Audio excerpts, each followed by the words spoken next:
అలాగే మా అమ్మగారు బసవరామ తారకం గారు వాగడతో సంపడితో వాగడత పతిపతే జగత పితరో వందే పార్వతీ పరమేశ్వరం నా గాయత్ర పరమంత్రం నమాతు పరదేవత నా హరే పరస్తాత నానృతాత్ పాతకం పరం యస్మాత్ పార్థివిద ప్రాదుర్భుతన భగతి గురుడా సంతురు మాంసి సహస్రం తస్మై సర్వజ్ఞమూర్తి అయి పిత్రే. వారిని స్మరించుకుంటూ అనునిత్య సమాజ హితం కోసం మా వంతు కృషి చేస్తున్నాము, చేస్తూనే ఉంటాము.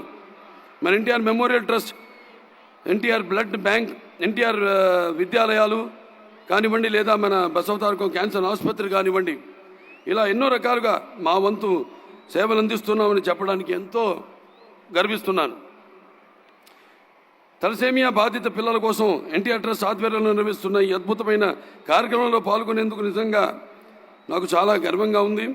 సమాజంలో తలసేమియా అనే ప్రాణాంతక రక్త వ్యాధితో పోరాడుతున్న చిన్నారులకు ఉచిత మెరుగైన వైద్యం అందించేందుకు ఎన్టీఆర్ తలసేమియా కేర్ సెంటర్ చేస్తున్న సేవల గురించి మనందరికీ తెలిసిందే.